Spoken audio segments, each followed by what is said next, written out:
All right, here's the story. I started doing stand-up comedy when I was 14. I'll never forget the first time I was on stage. The guy that introduced me was a guy named J.T. Newton. I'm 47. I can close my eyes and remember the introduction like it was yesterday. It went like this. Ladies and gentlemen, this next young man coming to the stage is starting his comedy career tonight. Who knows? We may be witnessing the birth of a star. Please welcome David Chapelle.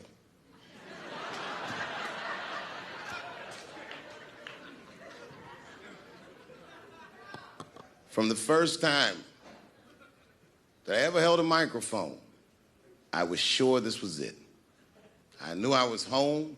I knew I had found my thing. And my God, man, I was a child. I got good. Matter of fact, I was good from the moment I started. And I'm not saying this to be a braggart. I'm telling you the truth. These old niggas was in awe of me. How was this little boy so poised? They used to say. I was. I mean, you know, I got better, but it started out good. About a year into it, when I was 15 years old, I had written a joke during the AIDS epidemic about having a Goodyear condom. Something, I don't even remember the joke. Something about an industrial strength condom by Goodyear. I just remember all the comedians really liked that joke. And there was an older comedian. And he came to me one night after the show, after he saw the joke, and he said, listen, I got an audition at another comedy club, and I was wondering, do you mind if I do that joke? I just want to borrow it. Now, I'm a kid. I don't know any better. I'm like, borrow it? Well, I guess, sure, if it'll help your career. I let him do the joke.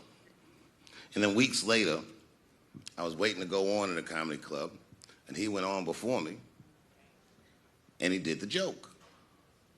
And after the show, I pulled him aside, and I said, hey, man, I don't mind you borrowing my jokes, but you got to give them back.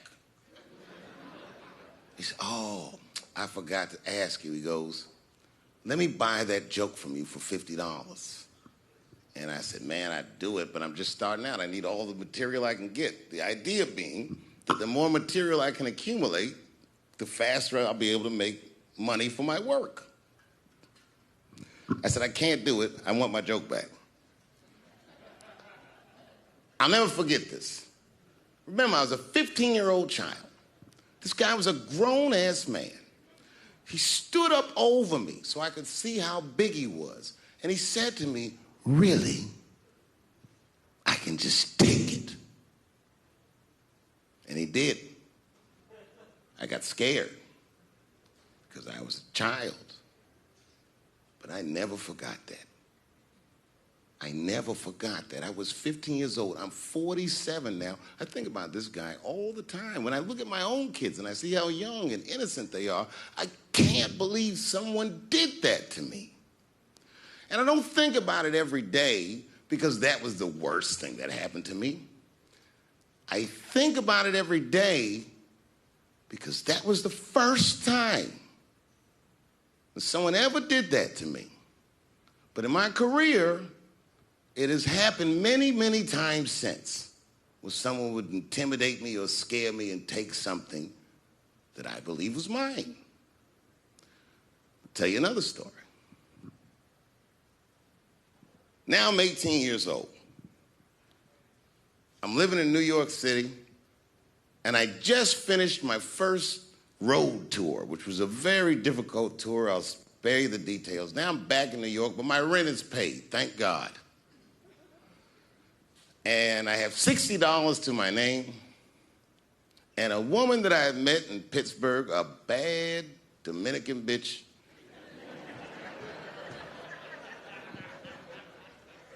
was coming to New York. She was gonna spend the weekend with me. I couldn't wait for her to get there. She was coming that evening. But remember, I only had $60 for a whole weekend to entertain a bad bitch. Now I'm walking through Greenwich Village, and I see something I've never seen before. 3-card Monte. You know what that is?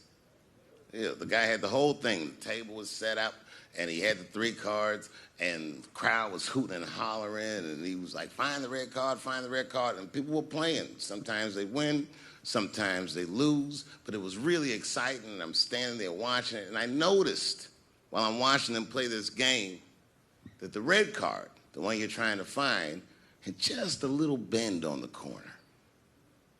And I'm watching it, and I'm like, yo, this guy doesn't seem to know that red card is bent. I'm gonna beat this motherfucker. And I walked up to the table, and I said, let me play a hand. And I put my last $60 on that table, and he starts to shuffle and find the red card, find the red card. And I kept watching that bent card go around the table, make sure I kept my eyes on that bent card. And when he stopped shuffling, and he said, find the red card, I pointed to it with confidence. Here it is right here. And he flipped it over, and it was black. And he took my money. I couldn't fucking believe that. How did this nigga do that? Was that magic or sorcery? I was confused. So you know what I did? I sat there, and I watched him for a real long time play the game. And I realized that all those people who was doing all that hooting and hollering and betting, my God, they were his friends. They were in on the whole thing. I felt so wronged. I felt so stupid. And then the next sucker came up to the table and was about to put his money down. And I said, fuck that, man. Don't put your money there. All these niggas is in on it. It's a trick. And when I said that, the guy that was dealing, and this motherfucker was huge, snatched me up by my collar. Feel how strong he was when he grabbed me. I was a skinny little guy. And he was gonna maul me. And the only reason he didn't, I'm sure, is because he saw the fear in my face. And that fear, he looked at me. I saw his eyes go from hard to soft. He softened. Then he looked at me like the way a father would look at a child. And he said to me, young man, don't ever come between a man and his meal. I never forgot that either. Most niggas would have to run the streets for years to learn a lesson that profound. It took me 2 seconds. Never get between somebody and their paper. Taking a man's livelihood away from him is akin to killing him. Do you know why Prince, the famous rock star that was a friend of mine, do you know why he called himself the artist when he came back? He calls himself the artist because that's what they call us in our contracts. Oh, these contracts are crazy. You should hear the terminology they say in these contracts. To use your name and likeness in perpetuity throughout the universe. Who the fuck could possibly know what that means? Nobody does. It's so complicated, in fact, that when you're a kid like me, you have to hire somebody to tell you what that means. And you sit down at a table and you do the contract game. And that's how I got with Comedy Central. I signed the contract. But I signed the contract the way that a 28-year-old expectant father that was broke signs a contract. I was desperate. I needed a way out. And it wasn't good money and it wasn't good circumstances. But what else am I going to do, I said. And all these white people sitting at that table told me, trust us, Dave, it's a good contract. And I looked around the table and they all seemed to agree it was a good contract. But what if it was like that game of 3-card Monte? What if they were all friends and I didn't know it? And the bag of money was Iceberg's money in the first place. What was I talking about? What was I trying to tell you? Last week, 2 weeks ago, whenever it was, I called Lauren Michaels And I tell them, okay, I'll do it. I'll do Saturday Night Live on election night. And the day I made that phone call, the day I committed to it, it gets announced that Netflix is streaming Chappelle's show. Not just Netflix. HBO Max is streaming it too. Let me tell you another story about HBO. No, hear me out. Did you know, before Chappelle's show was at Comedy Central, I pitched that show to HBO. I told them what I wanted to do. Now, these are executives. All they have to do is say, yeah, we'll take it, or no, thank you, we won't. But they didn't say either of those things. They went too far. They said, literally, what do we need you for? That's what they told me, as they kicked me out of the office. What do we need you for? And here we are, all these years later, and they're streaming the very show that I was pitching to them. So I'm asking them, what do you need me for?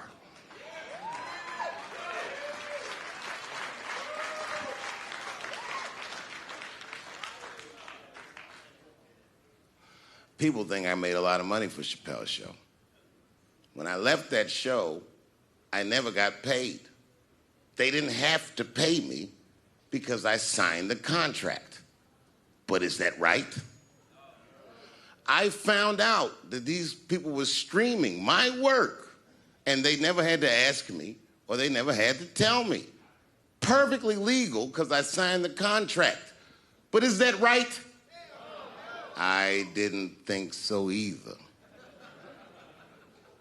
That's why I like working for Netflix. I like working for Netflix because when all those bad things happened to me, that company didn't even exist.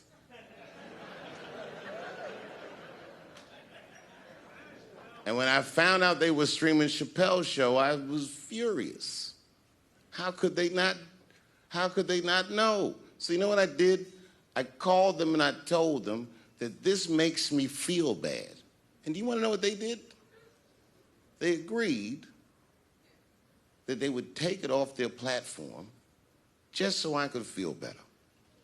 That's why I fuck with Netflix, because they paid me my money, they do what they say they're gonna do, and they went above and beyond what you could expect from a businessman. They did something just because they thought that I might think that they were wrong. And I do. I think if you are fucking streaming that show, you're fencing stolen goods. They stole that from me. They just took it. And I'm not up here trying to tell you guys that I believe that Comedy Central gave me a raw deal just because I'm black. I believe that they gave me a raw deal because this fucking industry is a monster. It's the same monster that these Me Too bitches was trying to tell you about. But they hate the monster for how it fucks. And I hate that monster for how it eats. But my God, man, it's the same monster. When I quit the show, all my friends would say, well, fuck them, Dave. Why don't you just do Chappelle's show at another network? Yeah. And why doesn't a slave run from one plantation to another plantation because the master over there might be nicer? My God, man, I was trapped. You know what? Tell you the truth. I've even thought about coming back and doing another Chappelle show. Well, but if I do, I can't call it Chappelle's show because my name and likeness is being used by them in perpetuity throughout the universe. It's in the contract.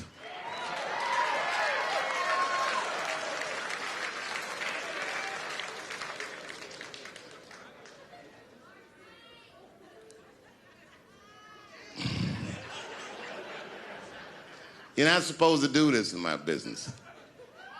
I'm up here doing something that nobody else in this business has the balls to do. I'm telling you something that you need to know. I'm trying to explain to you what you're seeing. You don't understand what you're seeing. I am publicly flogging a network. And I know that this network niggas, they watching me and they saying, why are you doing this so publicly? Doesn't feel good to be flogged publicly. Oh, believe me, I know. I know exactly how that feels. When I quit my show, they said I was crazy. What was crazy about it? I just didn't want to do it anymore. They said I smoked crack. That's impossible. I was a devout Muslim. I didn't smoke or drink. But I do now, bitch, because you ruined my fucking life. Now it's their turn. This is their first nigga lesson, and I'm honored to give it to them. They're gonna pay me for this show. I called my agent. I said, is there anything I can do about this show? And he said, no. Well, fuck you too then. If you want something done right, I guess you got to do it yourself. So I'm not going to the agents. I'm coming to my real boss. I'm coming to you. I'm begging you. If you ever liked me, if you ever think there was anything worthwhile about me, I'm begging you. Please don't watch that show. I'm not asking you to boycott any network. Boycott me. Boycott Chappelle's show. Do not watch it unless they pay me.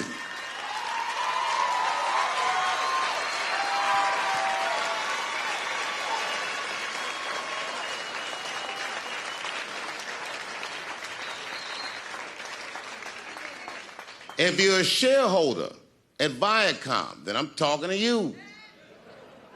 Because all that shit that they do to us, well, they do everything for their shareholders. That's what they told me. So if you're a shareholder in that company, tell them it's wrong. And if you don't believe that it's wrong, then fuck you too. You should know what's in the hot dogs you eat.